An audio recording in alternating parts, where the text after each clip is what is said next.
J'ai compris.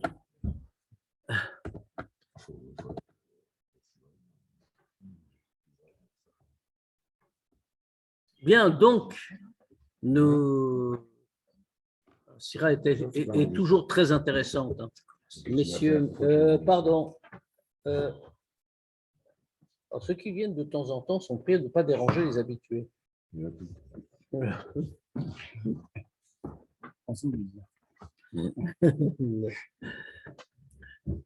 Donc, ce sera vraiment très intéressante en réalité. On va le voir tout de suite. La Chacha Torah, mais sa peret bemefurat, à la Kamata Mishkan. Après que la Torah est racontée en détail comment on a dressé le Mishkan, vers la Shrinabo et comment la Shrina est apparue dans le Mishkan, comme il est écrit, Vaichasanan et Oel Moed, Urvod Avayem Malet à Mishkan, que la nuée a recouvert le Oel Moed et la gloire de Dieu a rempli le Mishkan. Valkar, Shashra Aita Atsuma Kolka, Hadasher Velo, Yochayachol Moshe Lavo El Oel Moed. À tel point, cette révélation de Dieu de la Shrina était puissante que, comme il est écrit, que Moshe n'a pas pu entrer dans le Ohel Moed parce que la nuée était dessus et que la gloire de Dieu avait rempli le Mishkan.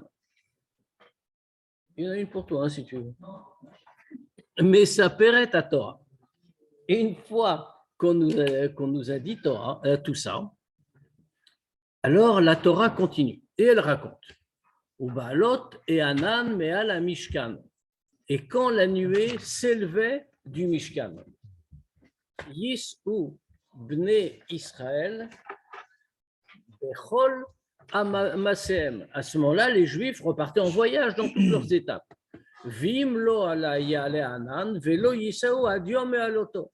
Et si la nuée ne s'élevait pas, si elle restait sur le Mishkan, tant qu'elle était là, alors les Juifs ne repartaient pas en voyage jusqu'à ce que la nuée s'en aille.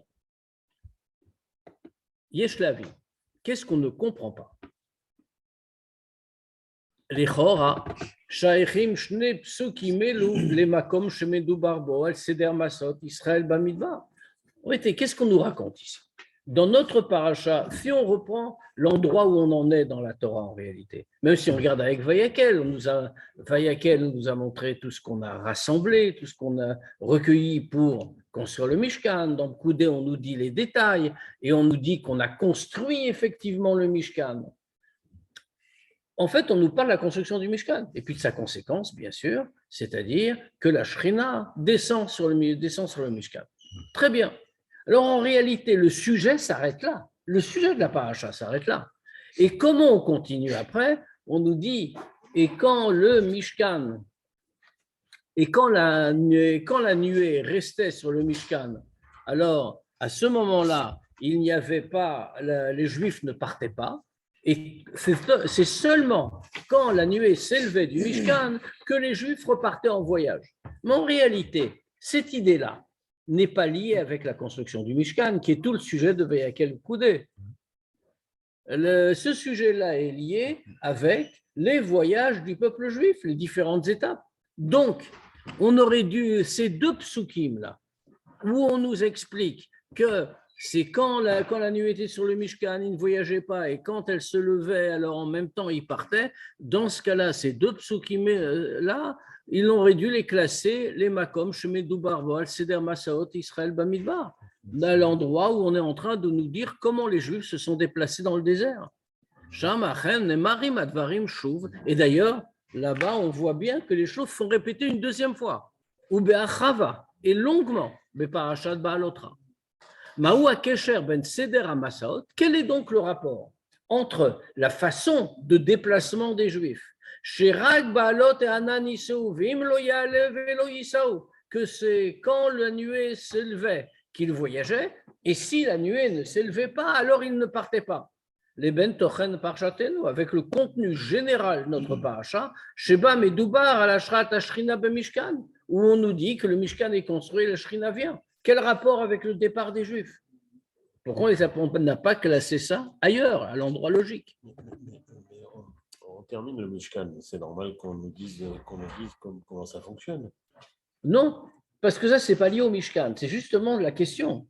C'est pas le fonctionnement du Mishkan.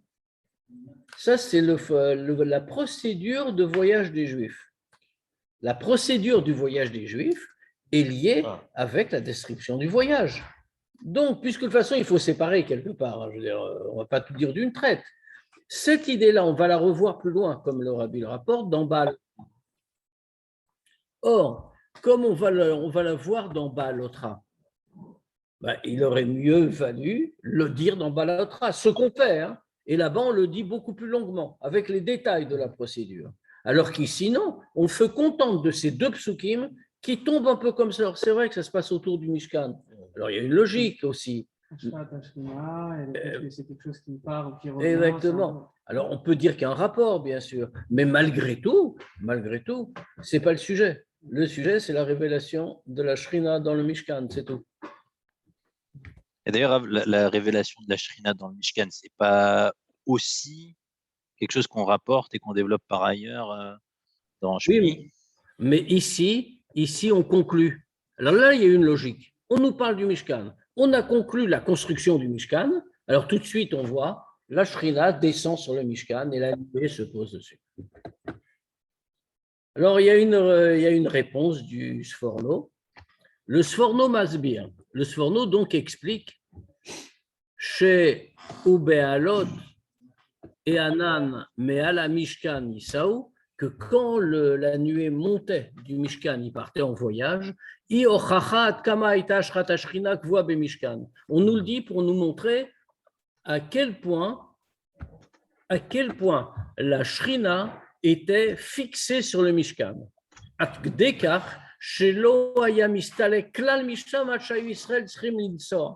Et pour cette raison-là, à tel point elle était fixée sur le Mishkan que la Shrina ne disparaissait pas, elle ne s'élevait pas au-dessus du Mishkan tant que les Juifs n'avaient pas à partir en voyage. Donc, comment le Sforno contourne le problème? Il nous dit c'est vrai, ça n'a pas de rapport direct, c'est la procédure du voyage, alors qu'on parle de la venue de la Shrina dans le Mishkan. Alors, Sforno dit non. En fait, ce n'est pas ça qu'on veut nous dire ici.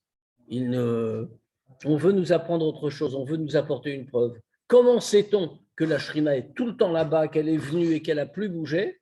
Parce que quand est-ce qu'elle s'en allait? Elle s'en allait uniquement quand les Juifs devaient partir eux-mêmes en voyage. Sinon, elle ne quittait pas son endroit. Donc, on voit que la Shrina était vraiment descendue et qu'elle y restait. Bon, très bien. Ça pourrait être une explication, effectivement. Par Esberze Eino Chalak Lichor. Mais cette explication-là n'est pas très glatte, comme on dit en hébreu. Ki milashon pasuk, parce que de la formulation du pasuk, Bolet Shakavana, il est saper al seder amasaot, parce que le pasuk ne nous apporte pas ça vraiment en preuve, on ne le lit pas comme ça. Le pasuk, quand il nous parle de ça, il voit qu'il nous parle de la façon de partir en voyage, comment c'était organisé. Kelashon Midrash, comme le Midrash le dit, Ze Sipur HaMasaot, comme le Midrash lui-même le dit, voici l'histoire des Masaot, c'est comme ça qu'on faisait pour partir. Vein Mouvan Kedeleim. Alors dans ce cas-là, on a toujours la question, Maou Akesher chez Ben Sipur HaMasaot, chez Mekomo Parshat Baalotra, les Ben Sipur HaKamat HaMishkan Va'atra Shrinabo. Quel est le rapport entre l'histoire des Masaot, l'histoire des étapes, des voyages du peuple juif, qui a sa place dans Baalotra, et l'histoire de la construction du Mishkan et de la révélation de la Shrina dans le Mishkan? A priori, on retombe sur notre question, on ne comprend pas le lien logique. Alors, Kushiazu, Mitrazeket, Yoter, les filles d'Ivrei Chazal. Cette question-là est encore plus forte quand on voit ce que nous disent les Chachamim. Chez Trilat Sefer Vayikra, que le début du Sefer Vayikra, puisqu'on est à la dernière paracha de Shemot, donc le début du Sefer Vayikra, Yemshech lenemar lifna pasuk ou baalot et anan. C'est la suite de ce qui est dit avant le pasuk ou baalot et anan. C'est-à-dire notre paracha, elle se termine par ces deux psukim, ou Baalot et Hanan, quand la nuée se levait au-dessus du Mishkan, les Juifs partaient, et tant qu'elle n'était pas levée, ils ne partaient pas. Et puis ensuite, et avant ces psukim-là, il y en a un autre qui nous parle de la Shrina, qui descend sur le Mishkan, et qui nous dit, on l'a cité, Velo Yachol Moshe Lavo Elon El Moed. Et le Moshe ne pouvait pas entrer dans l'Ohel Moed parce que la Shrina était trop forte.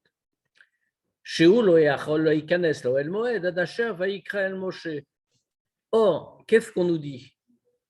La paracha suivante, c'est la première du livre de Vaïkra, elle commence par les mots Vaïkra El Moshe. Pourquoi ça commence par Vaïkra El Moshe? Si on parle de Dieu, et il appela Moshe. Pourquoi donc?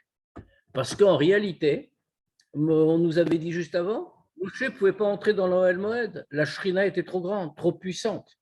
Alors, tout de suite après, la paracha nous dit Vaïkra El Moshe, Dieu a appelé Moshe pour qu'il puisse entrer dans le Mishkan, dans le Oel Moed, et recevoir l'enseignement qu'il doit recevoir. C'est celui qu'on voit après dans la paracha de la semaine prochaine. D'accord. Mais ça veut dire, c'est un peu fort quand même, que la vraie, comme on l'a dit, la vraie fin de la paracha, ça a l'air d'être la Shrina qui descend sur l'Ohel Moed et que Moshe ne peut pas entrer.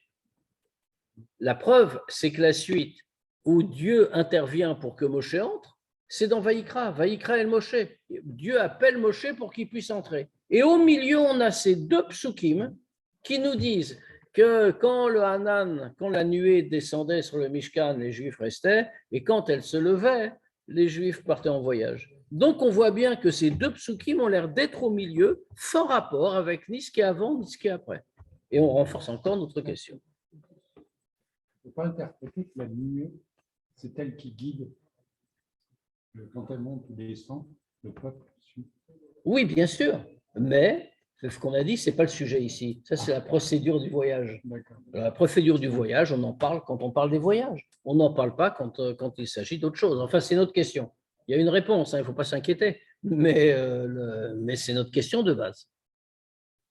Yotse, donc de ce qu'on vient de dire des Chachamim, qu'est-ce qu'on voit? Shatora mafsika et atzerev shetzarech liot ben apsukim, velo yachol Moshe veikra el Moshe, que la Torah a interrompu le cours la suite qu'il doit y avoir entre les psukim. Moshe ne pouvait pas entrer et ensuite vaikra el Moshe, Dieu a appelé Moshe pour qu'il entre. Binyan Zdadi, avec un sujet, dans ce cas-là, secondaire, Sipura Masaot, la procédure des voyages. Sheino Kashurkla, les Inyan Mishkan, qui a priori n'a strictement aucun rapport avec le sujet du Mishkan. Ola Inyani Batora Meduyakim. Alors, maintenant qu'on a bien la question en tête, donc je le répète, notre paracha se consacre à la construction du Mishkan et à la descente de la Shrina dans le Mishkan avec la nuée qui se fixe sur le Mishkan. Très bien. Et c'est ça son sujet. Maintenant, nous voyons une chose étrange, c'est qu'à la fin de la paracha, au lieu de conclure là-dessus, que la Shrina descend sur le Mishkan, on rajoute deux psukim. On nous dit maintenant, quand la nuée était sur le Mishkan, les Juifs restaient, et ils ne repartaient pas en voyage tant qu'elle ne s'était pas levée. C'est ce que le rabbi a demandé, mais ce n'est pas le sujet ici. Ça, c'est un sujet qui est lié à la procédure du voyage des Juifs. Quand est-ce qu'on part? Quand est-ce qu'on s'arrête? Bon, non, mais ce n'est pas lié avec le Mishkan, c'est autre chose.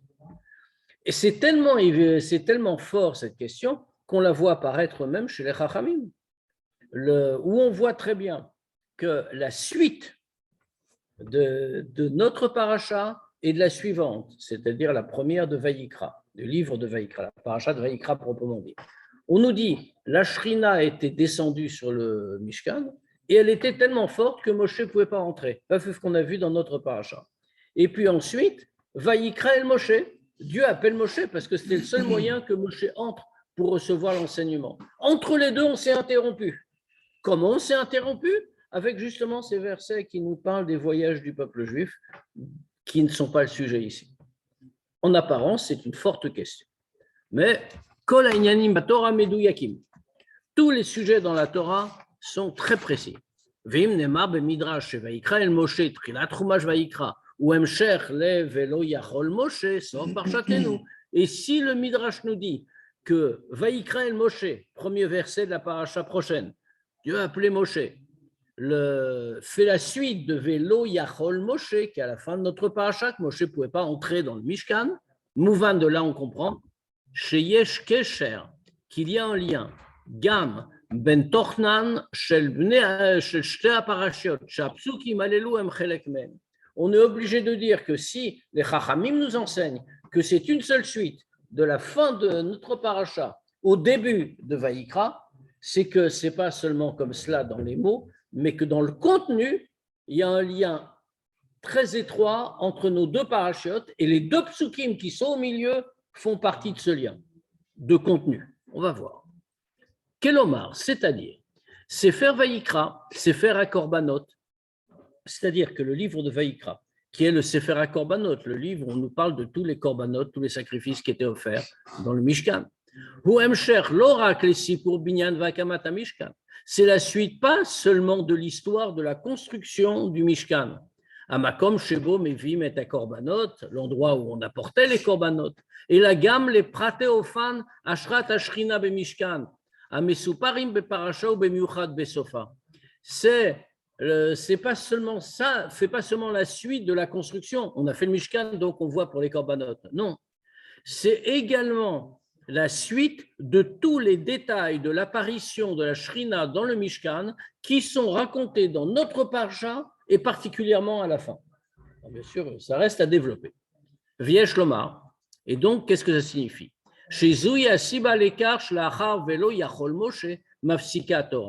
Et ça, c'est la réponse. Ça, c'est la raison pour laquelle, après qu'on nous ait dit Velo Yachol Moshe, que la Shrina était tellement forte que Moshe ne pouvait pas entrer, la Torah s'interrompt.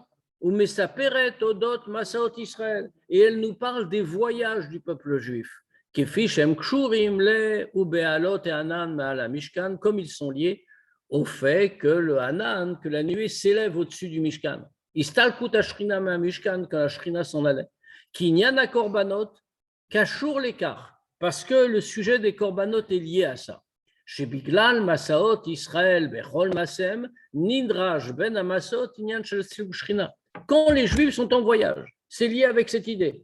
Quand les Juifs sont en voyage, partent dans leurs étapes, comme il est écrit dans toutes leurs étapes, alors il est nécessaire entre les étapes que la Shrina se retire. Yoter Masher ou Kashur, la Ashrat Ashrina Mishkan, Fishiusbar Lalan, Beseifret, encore beaucoup plus que le fait que la révélation de la Shrina soit liée avec le Mishkan. Donc on va expliquer ça. Mais l'idée maintenant, on la comprend. C'est-à-dire qu'il y a un vrai lien de contenu entre les passages. Il n'y a pas juste une juxtaposition, parce qu'on parle du Mishkan, donc on parle des korbanot qu'on va offrir dans le Mishkan. Mais il y a un vrai lien de contenu. Quand les Juifs sont en voyage, on doit interrompre, la Shrina s'en va. Et ça, c'est un point essentiel. Alors, on ne le voit pas encore, mais on va s'en rendre compte. Que dès les Avinzot, pour comprendre ça, Yesh les Agdim ou les Asbir, il faut d'abord commencer par expliquer et à Kesher chez Ben Sof Kumashmot les Trilato. Il faut d'abord commencer à expliquer autre chose, qui a priori n'a rien à voir, mais qui est lié. Quel est le rapport entre le début de la fin de la paracha, du livre de Shemot et son début?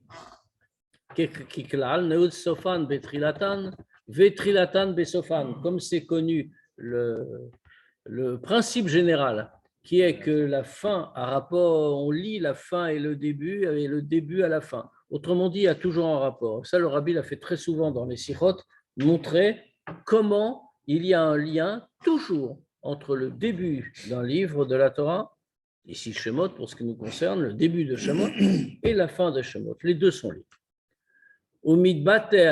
Bekar, Shemot, Parasha, Rishona, Vacharona, Shbechumash, Mazviot, Alminyan. Et ça s'exprime ici de manière très visible. Que quoi? Que les noms de la première paracha du livre de Shemot et de la dernière désigne un compte. Shemot d'abord. Shemot, les noms. Qu'est-ce que ça veut dire? Kefi shemefaresh Rashi, comme Rashi l'explique. Afalpi shemenan, chazar menan. Bien que Dieu les ait déjà comptés au début du livre de Shemot. Il a déjà compté les Juifs. Mais il recommence, il les compte. L'odia chibatan shenim shelu le kochavim, pour faire savoir l'amour qu'il porte au peuple juif. Shenim shelu le kochavim, qui sont comparés à des étoiles. Et donc, il les compte constamment. Maintenant, la dernière paracha, la nôtre, Koudé. Koudé fait minyan mishkan devot mishkan. Kol kelav lechol avodato. On est encore en train de compter.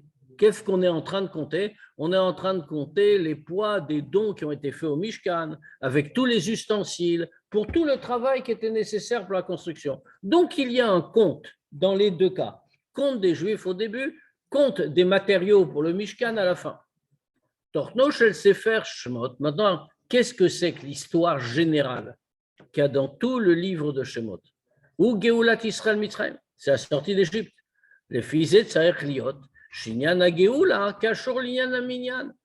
on voit que la première paracha de Shemot nous parle d'un décompte, la dernière nous parle aussi d'un décompte, et que tout le sujet général, c'est la libération du peuple juif d'Égypte, dans ce cas-là, on est obligé de dire que l'idée de libération est liée avec l'idée de compte.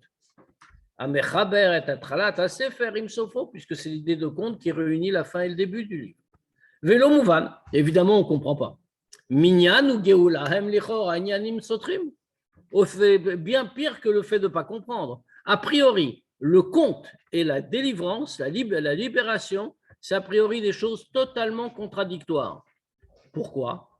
Kacher sofrim masheu, arezot ochacha, shedavar zeu mugbal bekamut amnuya.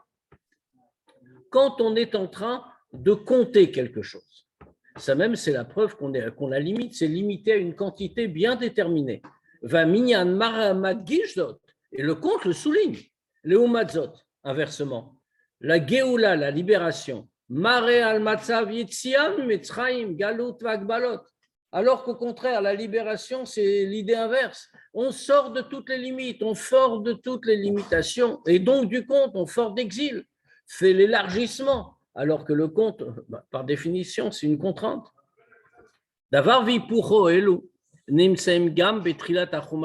Donc, si on dit qu'au début du Chumash Shemot, on fait un compte, la fin, c'est aussi un compte, et c'est ce qui caractérise ce Sefer. Mais on nous dit pourtant que le contenu général du Sefer, c'est une libération, on a invoqué deux sujets opposés. Cette contradiction-là, on la trouve même au début du Chumash lui-même. Shema Parasha, à Romez, les Tochen, à Parasha Kula, dans le nom de la Parasha. Le nom de la Parasha, comme on sait, alors le nom n'a pas été choisi par hasard. Comme on le voit, il y a des tas d'exemples. Nous, on pourrait croire simplement, comme c'est plus commode, on a pris un des premiers mots qui sont tout au début de la Parasha. Mais ce n'est pas vrai. On voit qu'il y a plein de cas où on aurait pu prendre un mot beaucoup plus proche du début, mais les Chachamim ne l'ont pas fait. Ils ont choisi un mot un petit peu plus loin. Pourquoi? Bien, on le fait dans le début toujours, mais ce n'est pas forcément le tout premier. Pourquoi? Parce que le nom de la paracha contient en lui le résumé de toute la paracha. C'est le sens de toute la paracha. On va le voir ici. Ici, le nom de la paracha ou Shemot. Le nom de la paracha au tout début du livre, c'est la paracha de Shemot. Amekuvan leminyan amitzumtzam shel bnei Israël abayim mitzrayma, qui fait référence à quoi? Au compte, au nombre très réduit des Juifs qui arrivent en Égypte. Les Shemot, c'est les Shemot bnei Israël abayim mitzrayma. Voici les noms des Juifs qui descendent en Égypte. 70. Umiyad acharkar mesupar batorah. Et tout de suite après, la Torah nous raconte la Torah continue et nous dit et les Bnei Israël se sont multipliés et ont prospéré, ils sont renforcés énormément. Avec le mot meod, qui n'est pas un mot fréquent, on aurait pu se contenter de beaucoup. Ici, c'est meod, sans limite. Riboui Ayotse les gamre migeder aragil. Une multiplication qui sort totalement de l'habituel. Vekevan shegam ze chelek misefer shemot. Et puisque ça aussi, c'est partie du livre de Shemot. Yotse shegam pao vishretsu bimeod meod ou chelek mashmaut inyan minyan. Donc, on est conduit à dire que même cette idée-là, parou vishretsu, ils se sont multipliés énormément. Eh bien, ça fait partie aussi du mot minyan. Ça fait aussi partie du conte, du concept de conte. Or, on comprend bien que c'est totalement contradictoire là aussi. Le conte, il est tout petit. Il y a des limites.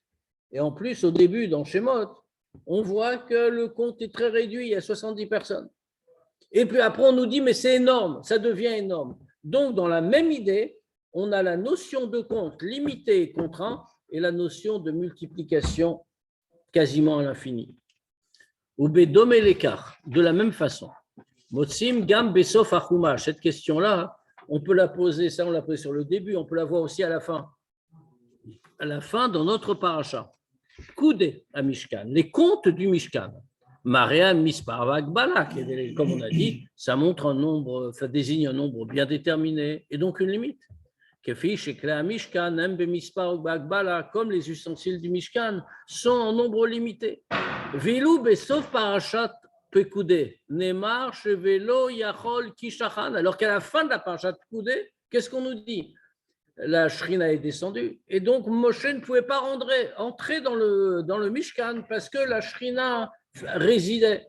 Shashrat Ashrina itabil timukbelet, que la révélation de la Shrina, la résidence de la Shrina dans le Mishkan était sans limite, au point que lo yachol Moshe lavo el Ohel Moed, que Moshe ne pouvait pas entrer dans l'Ohel Moed. Ashrab Mishkan aitanalit afilum yecholet Moshe anifrar mikol mina adam.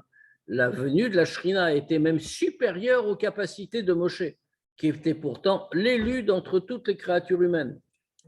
Donc on voit que d'un côté Koudé, on nous donne des nombres limités, et de l'autre côté, qu'est-ce qu'on nous dit? Mais la Shrina, c'est infini. Donc la même idée qu'on voit dans Shemot, dans la première paracha, de la coexistence entre une limite et une notion d'infini, on la retrouve dans la dernière de paracha, dans la nôtre dans Pekoudé, le nombre limité et la notion d'infini. Il faut comprendre ça, bien sûr. Esber aklali binyan zehu. L'explication générale.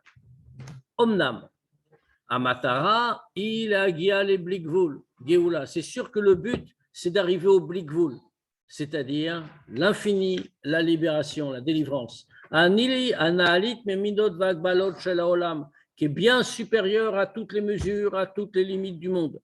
Mais la volonté de Dieu n'est pas que par l'infini, l'absence de limites, on va supprimer les limites. Et là, mais il faut un degré supérieur. Ce n'est pas l'infini qui remplace le fini, c'est qu'il y a qu'il y ait une union entre l'infini et le fini, entre l'absence de limite et la limite. On va comprendre, bien sûr, parce qu'on a un petit problème. Enfin, pour nos cervelles humaines, c'est soit on a des limites, soit on n'en a pas. Soit on est infini, soit on est fini. Mais justement, un degré de révélation plus haut, ça c'est vrai aussi. Il y a des degrés de révélation où l'infini est en contredit le fini. C'est l'un ou c'est l'autre. Mais il y a un niveau supérieur où le fini et l'infini se combinent et s'unissent. C'est ce qu'on va découvrir ce soir. On a bien fait de venir. Kefi shemotzim, les gabés minyan d'Israël. Comme on voit à propos du conte des Juifs. Keneemar vaya mispar d'Israël kechol hayam asher lo yimad velo yisaper.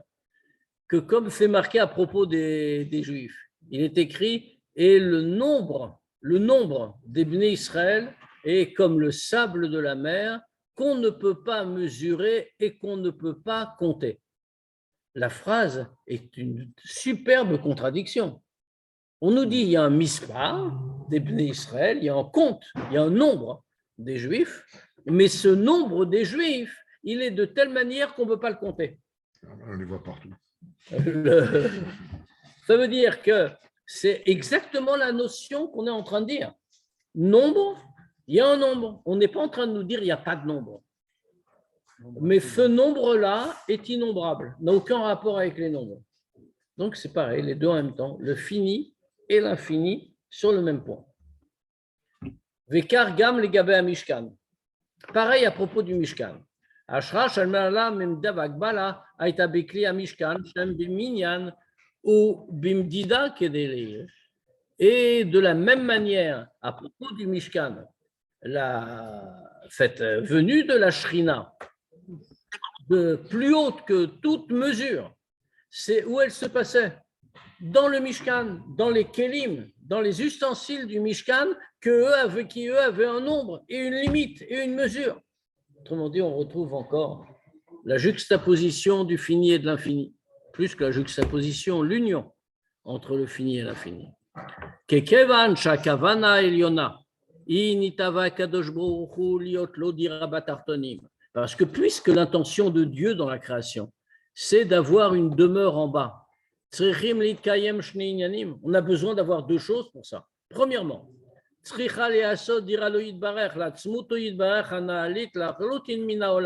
première chose, on doit faire une demeure pour Dieu, c'est-à-dire pour l'essence de Dieu qui est totalement supérieure au monde.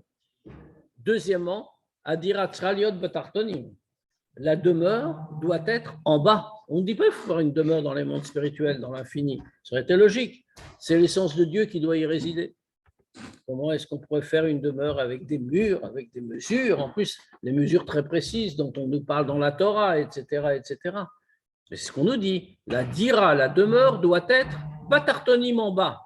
Baolam azagashmi, dans ce monde matériel, shen tarton le matam menu. Et si on emploie le terme batartonim, c'est-à-dire à ce qui est vraiment tarton, au bout du tarton, là où il n'y a pas de degré inférieur, dafka bemidot ou balot, c'est-à-dire précisément dans des mesures et dans des limitations.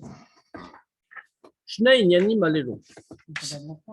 Regarde l'empreinte quand même de celui qui a créé, c'est même le plus inférieur possible. C'est quelqu'un qui une essence sans mesure qui fait un. Vous voyez ce que je veux dire? Il y a quand même une empreinte.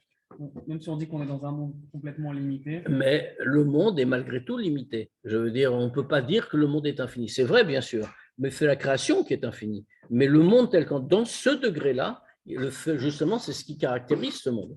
C'est que c'est un monde limité, avec des contraintes très, très précises en réalité. Et donc, et c'est là, même Shlomo Meler l'a dit, hein. Shlomo Meler, quand il construit le Beth Amikdash, qu'est-ce qu'il dit? Il dit, tu remplis le ciel et la terre ou quelque chose comme ça.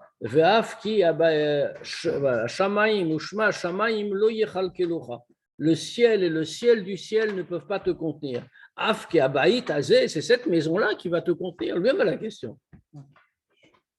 Et pourquoi? Parce que justement, la demeure est dans le monde matériel. Et on n'est pas arrivé dans le monde matériel tant qu'il n'y a pas des limites et des mesures. C'est-à-dire que si on est dans un degré supérieur. Alors, il faut comprendre, bien sûr. On a dit le point central du raisonnement.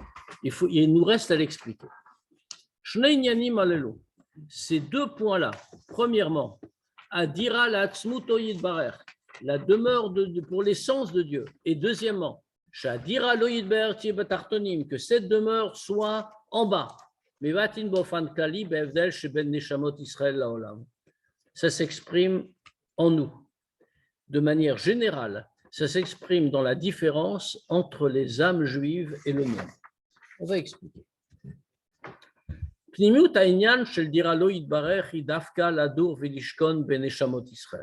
Le sens profond de la demeure de Dieu, qu'est-ce que c'est? C'est que Dieu réside et demeure, habite dans les âmes juives. Que les âmes juives, Knesset Israël, le peuple juif, soit l'endroit où Dieu demeure. Sha'areh, pourquoi? Quel rapport? Parce que comme nous explique le Zohar, que Israël et Dieu, c'est une seule et même entité. Israël,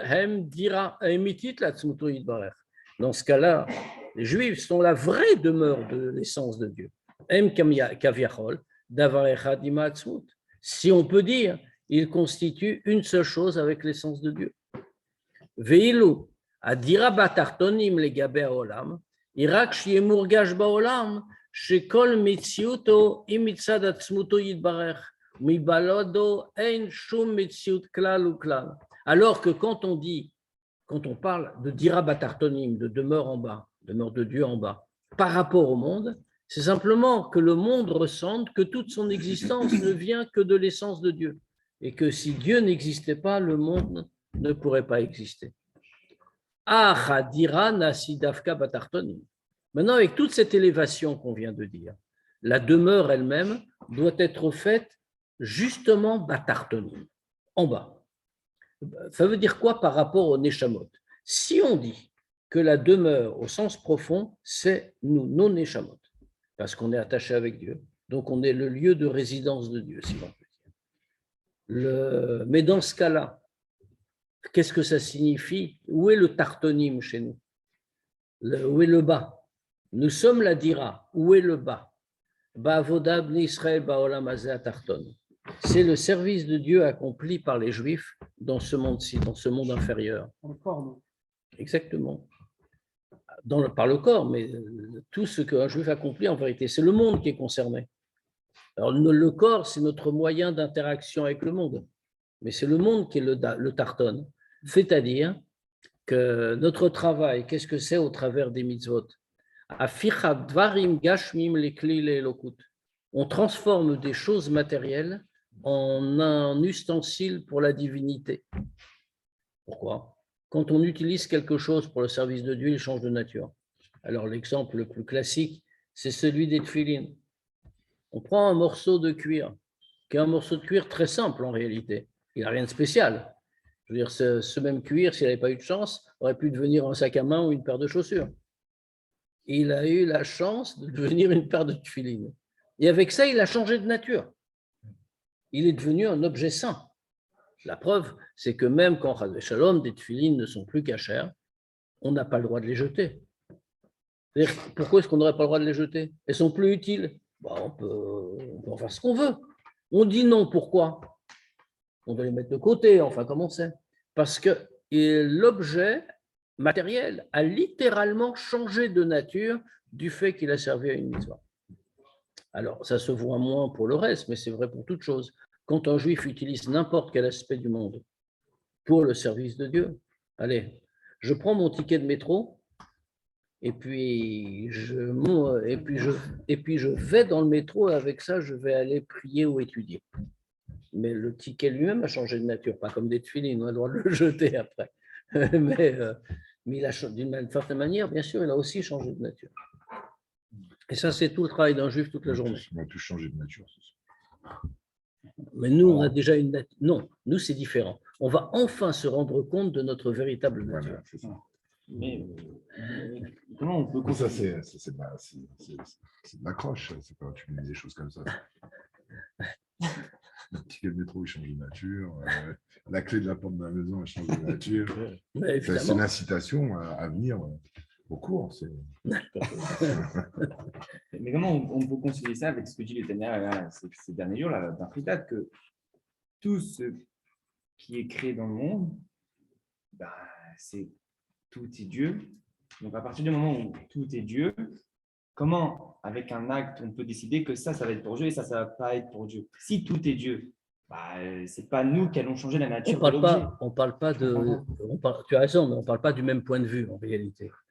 Quand on dit que tout est Dieu, ça signifie que Dieu crée tout, il est présent partout, et s'il n'était pas présent dans la moindre chose, la chose ne pourrait pas exister. Ça, c'est une chose. Là, c'est au niveau le plus profond. Mais à chaque chose, Dieu a attribué un degré. Par exemple, prenons un exemple volontairement choquant, provoquant. Choquant avec beaucoup de dire, mais provoquant. Ça veut dire, un animal taref, il est aussi Dieu. Pourquoi? Comment c'est possible? Mais il est taref, s'il est tamé.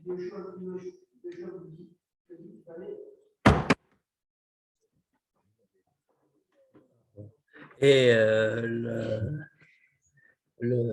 pourquoi? Parce que dans l'existence, dans l'essence de la chose, en vérité, effectivement, tout est Dieu. Mais Dieu a assigné une place à chaque chose dans son monde, dans le monde qu'il a créé. Mais il nous a fait ses associés dans l'œuvre de création. Autrement dit, nous ne sommes pas que des clients, nous sommes aussi des acteurs. Et donc, nous avons pour mission de classer les choses. C'est intéressant d'ailleurs, on parle dans Sidut, quel mot on parle de Avodat Abirurim.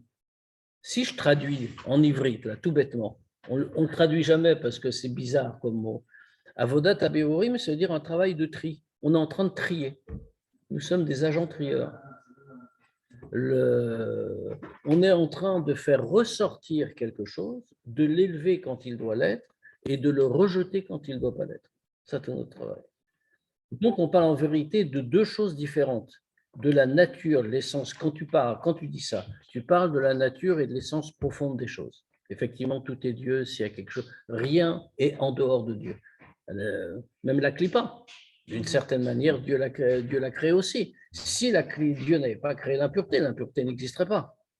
Alors, c'est quoi quand on dit Ashrenou? Quand le Tania il dit là récemment, Ashrenou, Matofrekenu, heureux soit ton sort, Ben Israël, que tu fais partie d'Akadosh Baruch Hu. Réjouis-toi de ça. Toi, que tu fais partie d'Akadosh Baruch Hu. On ne parle pas non plus de la même chose que ce qu'on vient de dire ici. Israël, nous constituons une seule entité. En revanche, d'autres aspects de la création ont une distance avec Dieu, bien qu'il soit créé par lui et soutenu par lui, etc. Et ça dépend aussi du rapport. C'est comme le Tania le dit d'ailleurs, comment la clipa existe. C'est comme si, l'exemple fameux, le roi qui a enfermé son ennemi et qui ne veut pas le tuer, donc il le laisse en vie dans sa prison et il lui jette de la nourriture par son épaule sans le regarder, tellement il le déteste. Dieu fait pareil pour la clipa. Et la clipa n'a survécu, c'est parce que par ailleurs, elle a des copains qui la nourrissent régulièrement. Donc, tout cela, c'est notre travail. Transformer les choses matérielles en kélim, en réceptacle pour la divinité. Qui dafka, parce que c'est par cet intermédiaire-là,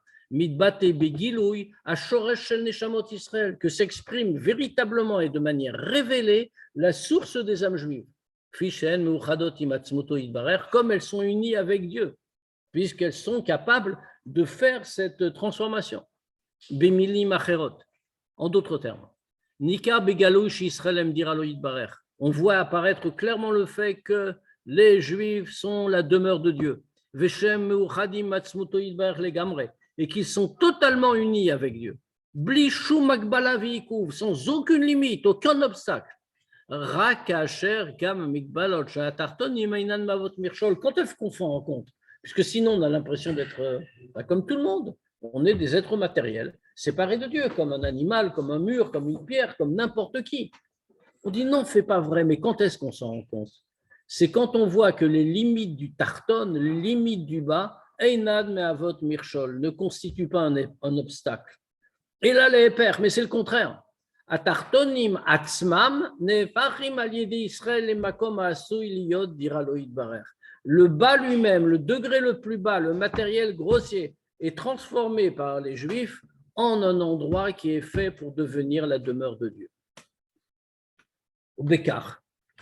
Yuvan gam madua trilat chumash shmot yodot minyan bnei Israël. Et comme ça, on comprend pourquoi le début du chumash Shemot, c'est le conte des Juifs. Vesofo dot minyan kliya mishkan. Et la fin, c'est le conte des ustensiles du Mishkan. Sefer Breshit medoubar ala bria atzma. Quel est le plan général de la Torah dans cette optique? Dans le livre de Bereshit, on parle de la création. L'ifne shid galtab matarata bishvil atoro bishvil Israël. Le début de la création, toute la création, avant que son but ne se révèle, c'est-à-dire pourquoi Dieu a créé le monde, comme il est écrit, c'est pour la Torah et pour Israël. Ar besefer shemot kvar medouba odot Israël aloladat kam Israël.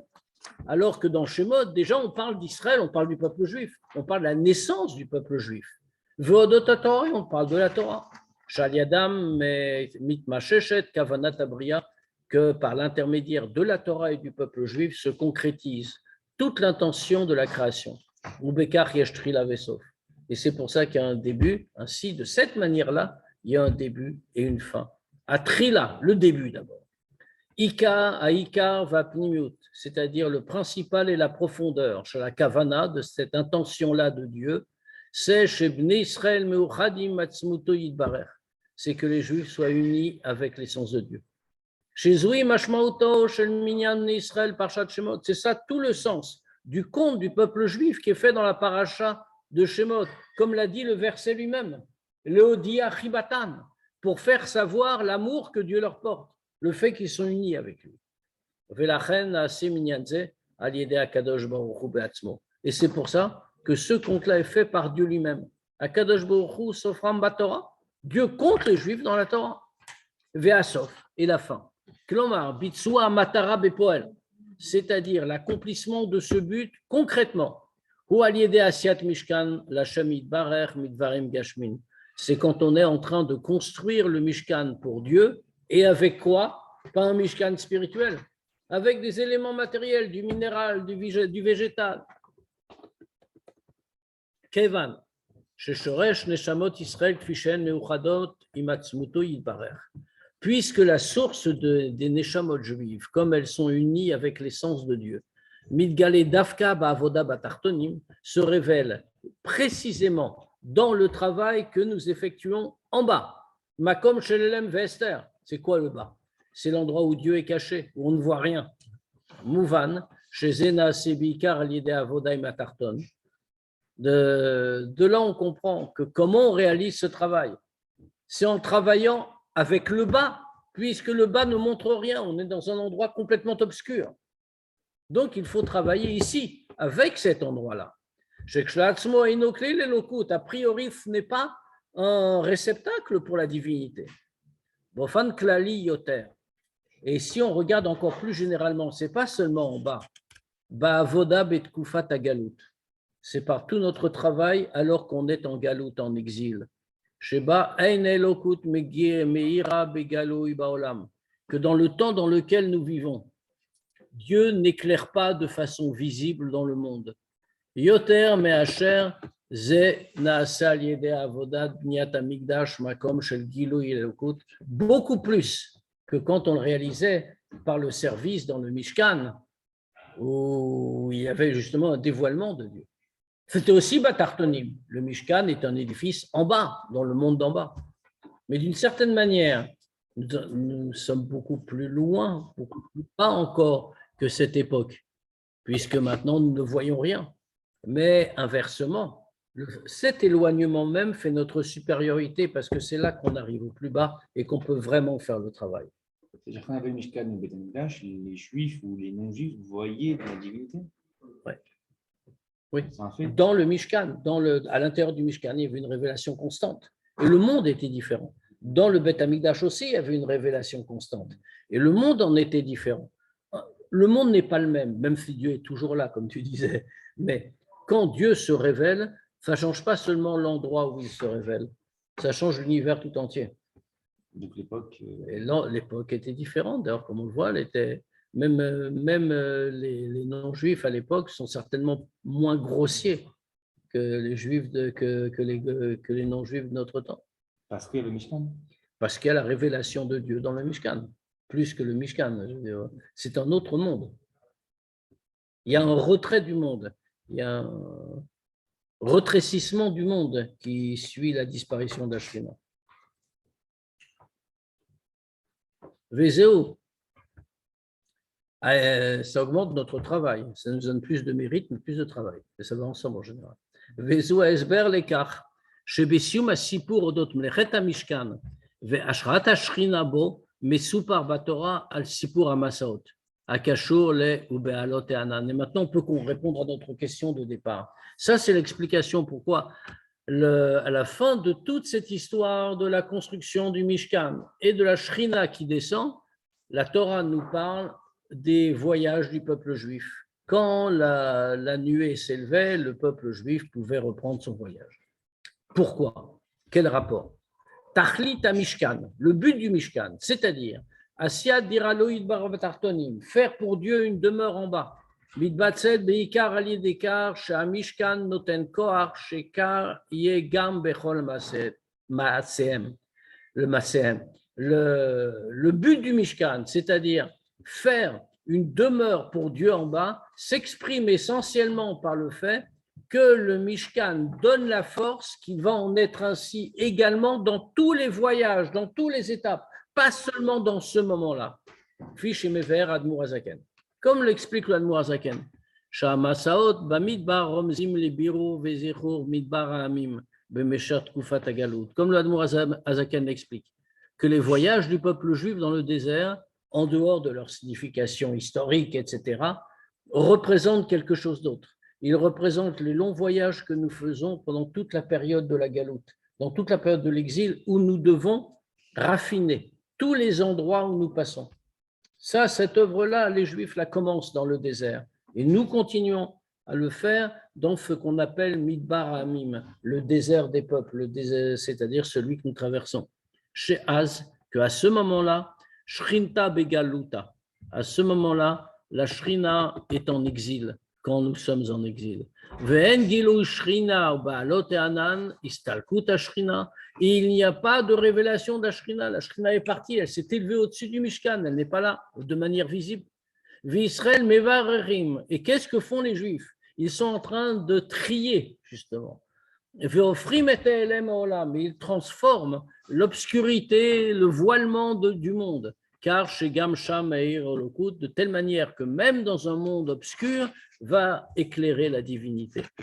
Inyanze, chez Tachlit Mishkan Mitbatzet Beikar, à l'idée Avoda Michutz la Mishkan, cette idée-là, que le but, l'accomplissement du Mishkan s'exprime essentiellement par une avoda, par un service en dehors du Mishkan, dans le monde matériel.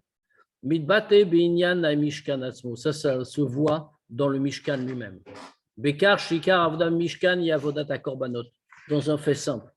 À quoi servait le Mishkan? Essentiellement, il servait à offrir des korbanot.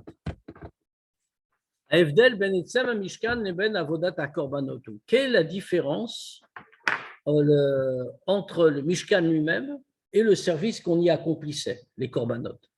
Beminyan la Mishkan amatara ila sot le mata makom shebot yashrat ashrina milmala. Dans la construction du Mishkan, le but, quel était-il? Ça a été qu'en bas, il y a un endroit où la Shrina va se montrer d'en haut.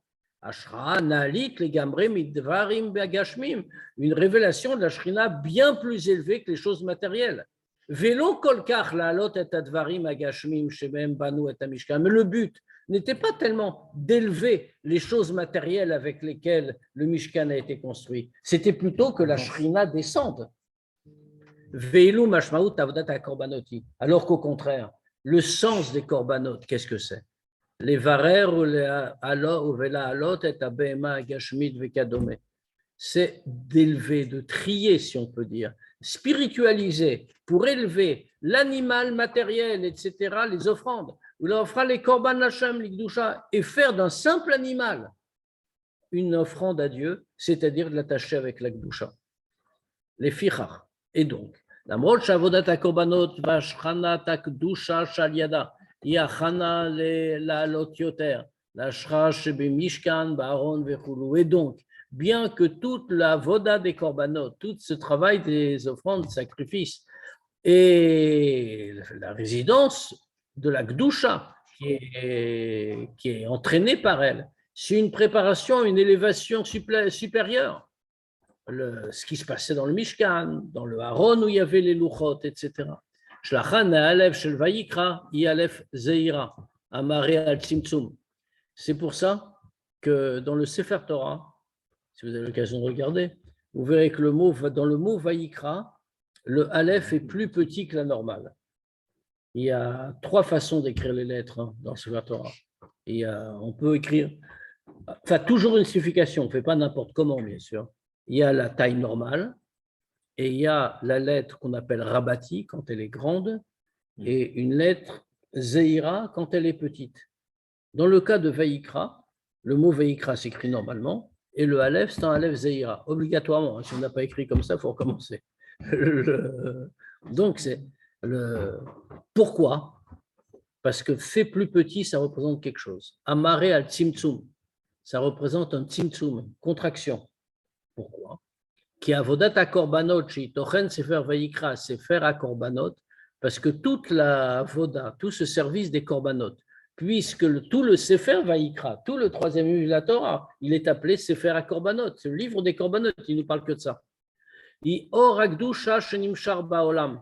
Qu'est-ce que c'est tout le but de ce travail-là? C'est de faire descendre la Gdusha dans le monde. Vayikra, comme on le voit du mot Vayikra. Vayikra, il appela. Milachon kriya vamshacha, quand on appelle, c'est pour faire venir. Donc, il fallait de faire venir Dieu, la Shrina, dans ce monde. Or, qu'est-ce qu'on fait venir dans le monde? Or, katan yoter metzem ashrash bemishkan.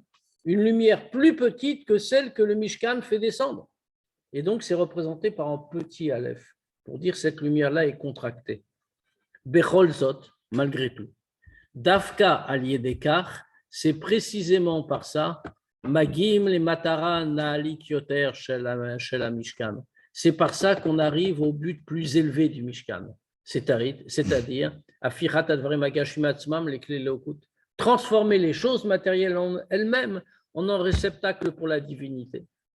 Ubekar mouvan, ketzad vayikra el Moshe vesefer akorbanot bichlal ou emshech le bealot anan. Et maintenant on comprend comme ça pourquoi le vayikra el Moshe, que Dieu appelle Moshe, et tout le livre qui suit, sefer akorbanot, c'est une suite de Ubalot Anan quand la nuée s'élevait au-dessus du Mishkan, Kedelil, comme on a dit, qui bishnei inyanim elu, parce qu'avec ces deux idées-là, Mudgeshet Otan Nekuda, on est en train de souligner le même point.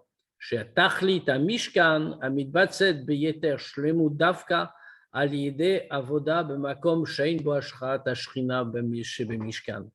Parce qu'on veut dire que tout le but du Mishkan, c'est là qu'il est atteint. Il s'exprime justement avec une plus grande plénitude dans l'endroit où la Shrina n'apparaît pas.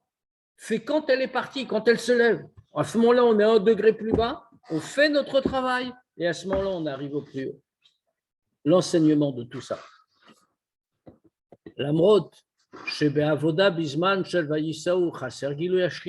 bien que par notre travail, notre effort, dans tout le temps du voyage, comme on a dit, ça correspond au temps de la galoute aussi, comme on a expliqué, il manque la Shrina, on ne voit pas la Shrina, ce qui est une grande perte, évidemment. Bechol Zot, malgré tout, Davka Bemtsaoutam Midgale Shorsham Shel Israël. Malgré tout, c'est par cela que se révèle la source du peuple juif. Comme les Juifs sont totalement unis à l'essence de Dieu, comme on a dit.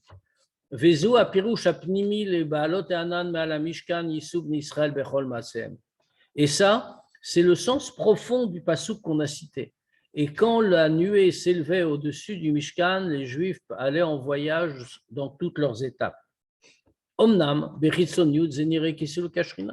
alors c'est vrai qu'apparemment, si on regarde superficiellement, ça semble être un retrait de la Shrina.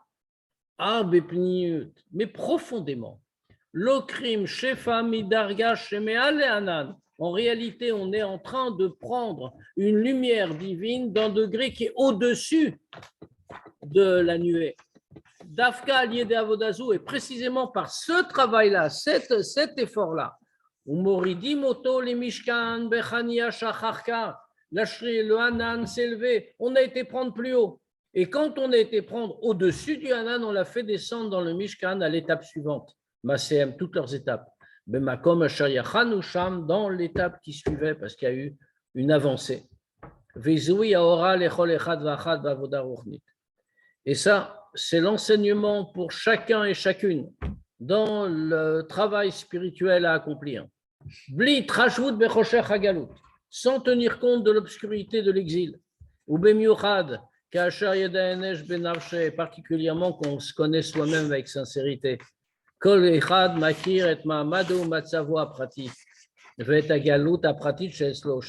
se connaît et chacun sait dans quel état il est et chacun sait dans quel exil personnel il se trouve. On doit savoir. On doit savoir que quand, par le fait qu'un juif accomplisse la mission que Dieu lui a confiée, dans toutes leurs étapes, Bechol Masasheu, quelle que soit l'étape. Areaz, im Masao Kashur La'anan Hashem.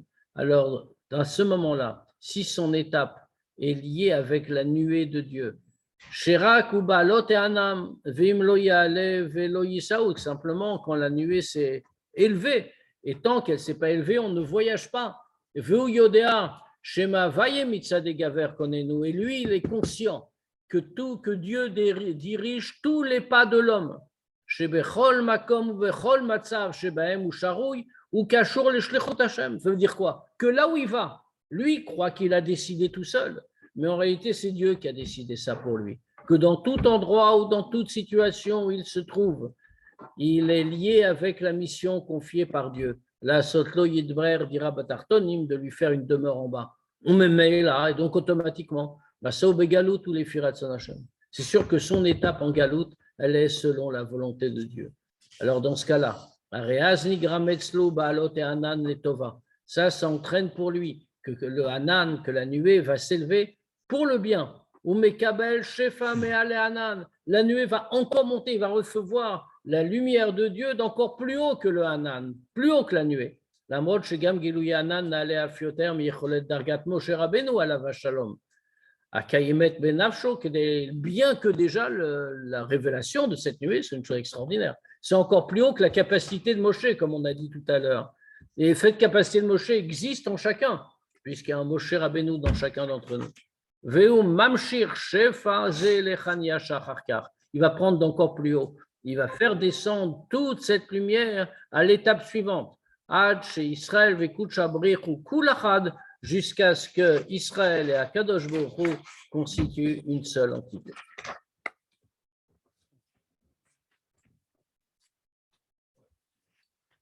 Il ne reste plus qu'à faire.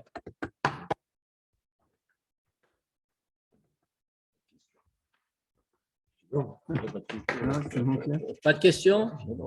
Écoute, tu nous as tout dit. Bon, écoute. Lui, il compte sur le bon Dieu compte sur nous, mais nous, on compte sur lui aussi. Ah, écoute. Attends, on veut la Géoula. Tu as raison. On veut la Géoula. Jusqu'à quand, Admataï? Bonne question. Maintenant, j'ai une autre question. Je pensais quand tu as dit que la fin du livre a un rapport avec le livre suivant, je croyais que tu allais nous dire la fin de Bereshit, non, la fin de Shemot aurait un rapport avec le début de Vaïkra. Oui, c'est ce qu'on a dit. Ah bon? Oui. La fin de Shemot, c'est quoi? C'est Pekoudé, Balot et Hanan, etc. Et après, tu as Vaïkra et Moshe. Et c'est quoi le ce qu'on a dit dans la Sikha. Il y a plusieurs choses. Ça veut dire que, alors, tu préfères le pshat ou le sens profond? Non. Pour commencer, le pshat. Alors, quand la Shrina est descendue tellement puissante sur le Mishkan, même Moshe Rabbeinu ne pouvait pas rentrer. Il a fallu que Vaïkra el Moshe, Dieu appelle Moshe pour le faire rentrer. Ça, c'est déjà bien. Et profondément, alors c'est quoi? Ah, tu veux les deux en plus. Pour le même prix. Profondément, c'est qu'en réalité, quand la Shrina s'en va, alors quand la Shrina descend, pardon, on peut avoir encore plus. Vaïkra el Moshe, Dieu il fait un canal pour nous permettre d'avoir encore plus, parce qu'après, la Shrina va s'en aller, on rentre dans le désert, on voyage, comme nous sommes en Galoute et que nous rentrons dans le désert des peuples. Mais alors, Vaïkra el Moshe, on reçoit encore davantage à un degré encore plus haut.